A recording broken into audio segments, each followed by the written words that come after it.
요즘 S&P 500에 돈을 넣어야 한다라는 말이 아주 핫하죠. 투자를 잘 모르시는 분들도 유튜브에서 하도 S&P 500 넣어라 넣어라 하니까 너도 나도 그냥 냅다 투자하신 분들 정말 셀 수 없이 많을 건데, 진짜 현실을 알려드릴게요. 그리고 영상 후반부에 그럼 우리는 어디에 돈을 넣어야 할지 알려드리니까 오늘 영상 꼭 놓치지 말고 끝까지 보셔야 합니다. 자, 그간의 S&P 500의 행적을 보면 연평균 13%씩 올랐고, 그걸 믿고 우리는 S&P 500에 돈을 넣은 거잖아요. 그런데 월가에서 가장 콧대 높은 골드만삭스가 그 파티장에 찬물을 아주 시원하게 끼얹습니다. 2024년 보고서 한 장으로 전 세계 투자자들의 멘탈을 아주 흔들어 놨는데, 그 내용이 뭐냐? 앞으로 10년 동안 S&P 500의 수익률이 고작 연평균 3%에 불과할 거라는 겁니다. 예? 우리는 연평균 13%를 기대하고 넣었는데? 유튜버들이 그랬는데 분명. 맞아요. 과거에는 그랬죠. 여기서 잠깐 현실을 알아야 하니 계산기 한번 두드려 볼게요. 만약 진짜 연평균 3%만 오른다면 어떻게 되냐? 형들이 만약 노후 자금으로 1억 원을 딱 넣어놨는데 1년 동안 뼈 빠지게 마음 졸여가면서 기다려서 얻은 수익이 겨우 300만 원이라는 겁니다. 에이, 그래도 은행 이자보다는 낫지 않냐? 라고 하실 수 있습니다. 하지만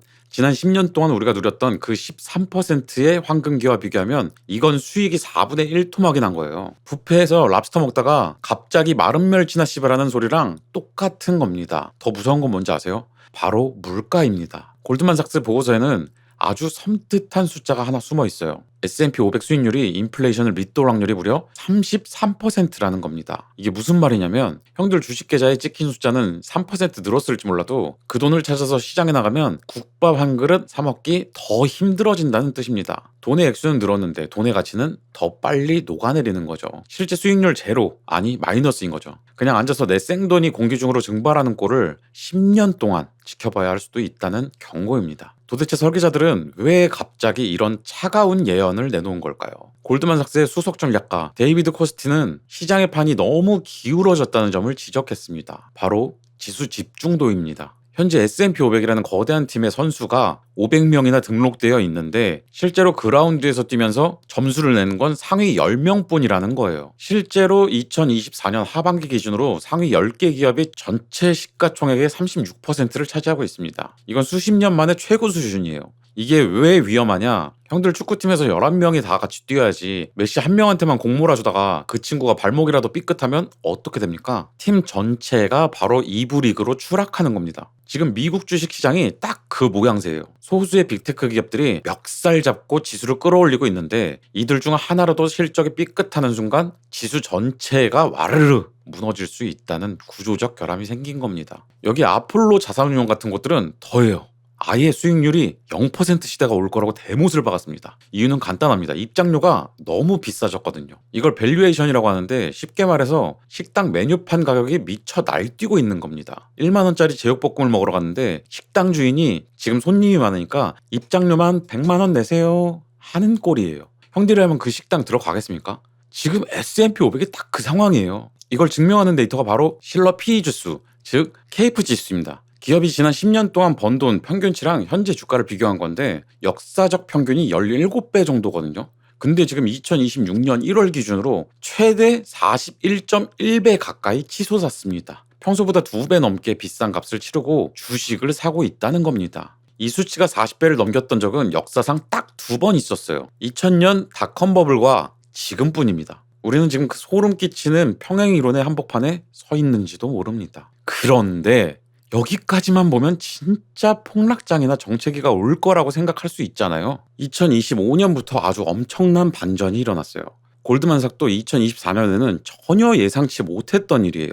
바로 AI라는 치트키가 판을 통째로 뒤집어 버린 거죠. 2025년을 지나 2026년 현재 AI는 단순히 대답이나 하는 비서가 아니라 스스로 일하고 돈을 버는 에이전트가 되어 우리 삶을 장악했습니다. 그러자 차갑게 굴었던 골드만삭스도 말을 싹 바꿉니다. 최근 발표한 2026년 S&P 500 목표가가 얼마냐? 무려 7,500입니다. 1년 만에 지수가 약 12% 이상 성장할 거라고 자기들 입으로 다시 말을 바꿔서 떠들고 있는 거예요. 그럼 여기서 이런 생각을 하실 거예요. 아니, 그럼 그대로 S&P 500 넣어두면 되는 거 아니야? 그럼 제가 이 영상을 왜 만들었겠습니까? 여기서 진짜 중요한 게 뭐냐면 골드만삭스는 2024년에는 상상도 못했던 AI의 성장으로 인해 2026년의 성장을 12%로 예상을 했지만 향후 10년 평균 수익률은 예전 같은 13%가 아니라 6%대 수준으로 낮게 잡았다는 거예요. 아니, AI가 이렇게 잘 나가는데 왜 수익률을 낮게 잡냐? 라고 하실 텐데 그 이유는 바로 S&P 500의 기형적인 몸매 때문입니다. 아까 제가 잠시 언급했던 부분인데 현재 S&P 500은 이름만 500이지 실제로는 상위 10개의 AI 에이스들이 멱살 잡고 끌고 가는 팀이거든요. 지수 집중도가 무려 40%라는 역대급 수치를 기록 중이라서 그렇습니다. 이게 무슨 말이냐면 S&P 500 지수는 500개 기업의 주가를 그냥 다 더해서 평균 내는 게 아니에요. 시가총액 가중 방식이라는 걸 쓰는데 이게 어떻게 움직이냐면 덩치가 큰 놈이 1% 오르는 게 덩치가 작은 놈 100개가 1% 오르는 것보다 지수에 더 큰 영향을 준다는 겁니다. 지금 S&P 500 지수의 집중도가 40%라는 건 지수 전체의 움직임의 거의 절반을 상위 10개 기업, 즉 AI 빅테크 기업들이 결정하고 있다는 소리입니다. 그러니까 조금 더 풀어서 얘기하면 팀원 500명 중에 10명만 미친 듯이 성과를 내고 있고 나머지 490명은 발목에 모래주머니 차고 뒤처져 있다는 뜻이에요. 그럼 이게 왜 중요하냐면 지금 에이스 10명이 있잖아요. 예를 들어 엔비디아, 마이크로소프트, 애플 같은 기업들, 이런 기업들은 금고에 현금이 산더미처럼 쌓여 있어서 금리가 올라도 이자 받아서 돈을 더 벌죠. 나머지 모래주머니를 찬 490개의 제조, 유통, 에너지 같은 전통 기업들은 사업을 하려면 은행 대출이 필요합니다. 이게 바로 S&P 500의 수익률을 깎아먹는 모래주머니입니다. 자, 형들, 그럼 여기서 이런 생각이 드실 거예요. 아니, 그럼 저 490개 기업은 영원히 망해가는 좀비냐? 반전은 여기서 또 터집니다. 2026년 현재 데이터를 보면 저 모래주머니를 찾던 490개 기업들이 조용히 반격을 시작했거든요. 월마트, 맥도날드 같은 전통 기업들이 AI 에이전트를 도입해서 인건비를 깎고 운영 효율을 미친 듯이 올리고 있습니다. 이걸 보고서에서는 모래주머니 벗기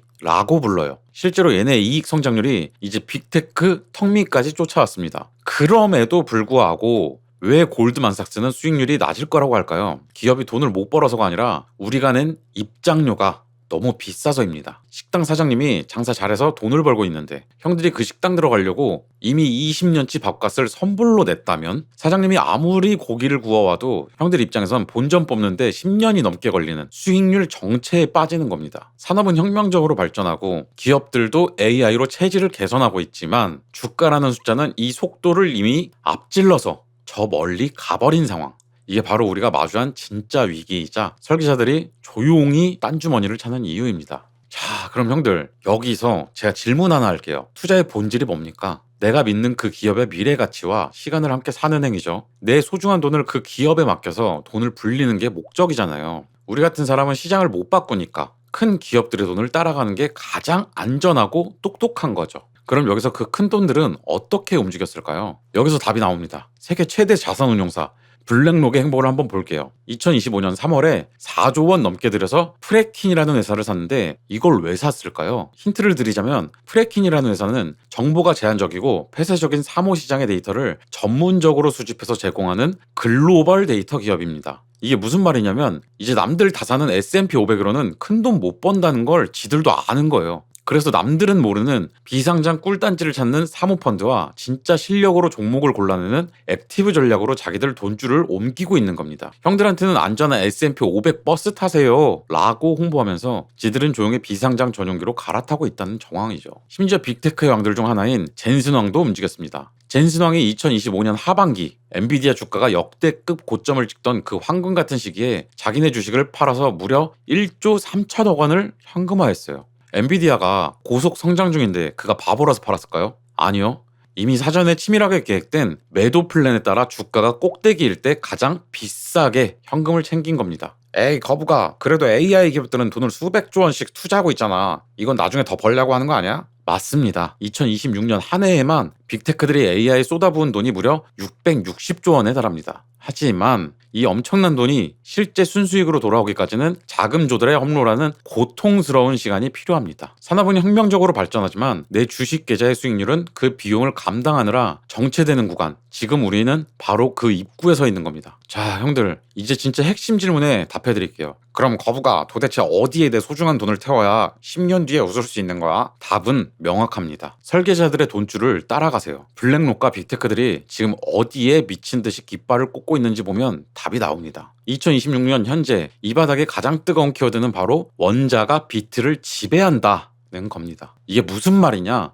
지금까지는 챗 GPT 같은 소프트웨어, 즉 비트의 시대였다면 앞으로 10년은 그 AI를 실제로 돌리기 위해 필요한 전기, 구리, 데이터 센터, 칩 같은 물리적인 실체, 즉 원자를 가진 자들이 왕이 된다는 뜻입니다. 첫 번째로 주목해야 할 곳은 AI의 식량을 책임지는 전력 인프라입니다. 근데 형들 식량 얘기하니까 생각나는 건데 이쯤 돼서 구독 버튼 한 번씩만 눌러주세요. 저는 구독 식량이라도 챙겨야 다음번에 더 열심히 또 준비해서 찾아뵙죠. 눌러주셨나요? 감사합니다.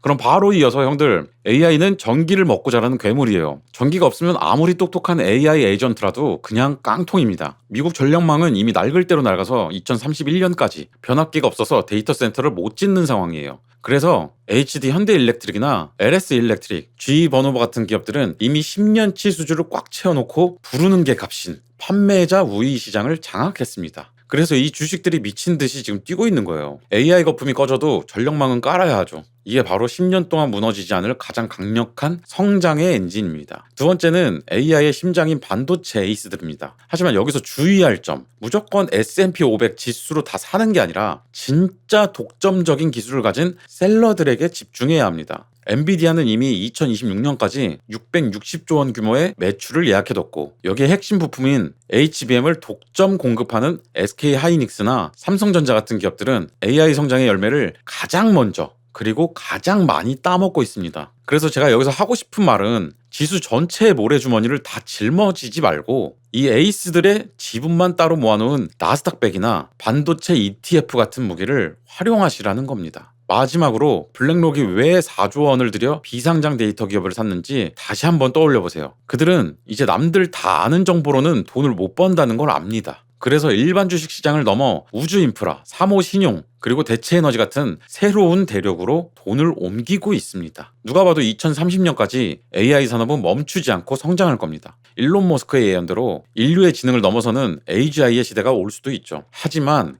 그 혁명의 과실을 S&P 500이라는 낡은 지도로는 온전히 담아낼 수 없습니다. 물론 골드만삭스 같은 곳의 예측이 절대적이진 않지만 우리보다 압도적으로 많은 양을 조사한 정보를 가지고 내놓은 결과물이라는 점과 실제 나오고 있는 데이터들을 판단해서 앞으로의 길을 정해야 한다는 본질에는 변함이 없습니다. 선택은 형 누나들의 몫입니다. 오늘 준비한 이야기는 여기까지입니다. 지식터틀랩이었습니다. 감사합니다.